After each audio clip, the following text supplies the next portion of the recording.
துப்பாக்கி சுடும் வீரர் ரஞ்சன் சிங் ஜோதிக்கு கேல் ரத்னா விருது அறிவிக்கப்பட்டிருப்பதற்கு விளையாட்டு வீரர்கள் மத்தியில் எதிர்ப்பு கிளம்பியுள்ளது. விளையாட்டு வீரர்களுக்கு வழங்கப்படும் மிக உயரிய விருதான ராஜீவ்காந்தி கேல் ரத்னா விருதுக்கு துப்பாக்கி சுடும் வீரர் ரஞ்சன் ஜோதி பெயர் நேற்று அறிவிக்கப்பட்டது. இதற்கு பல விளையாட்டு வீரர்கள் எதிர்ப்பு தெரிவித்துள்ளனர்.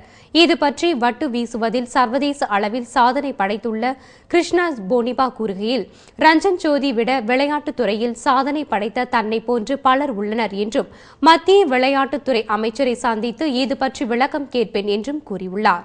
மத்திய அரசுக்கு பரிசீலனைக்கு அனுப்பப்பட்ட பட்டியலில் இடம்பெறாத ரஞ்சன் ஜோதியின் பெயர் அறிவிக்கப்பட்டது எப்படி என்றும் அவர் கேள்வி எழுப்பியுள்ளார். இதுபோல விளையாட்டு வீரர் கிருஷாவும் அதிருப்தி தெரிவித்துள்ளார். இந்திய விளையாட்டு ஆணையத்தின் இயக்குநர் ஜி தாம்சன் கூறுகையில், சர்வதேச கைப்பந்து வீரர் டாம் ஜோசப் பெயரை பட்டியலில் இருந்தே நீக்கிவிட்டனர். இது ஏன் என்று தெரியவில்லை என்று தனது வேதனை தெரிவித்துள்ளார்.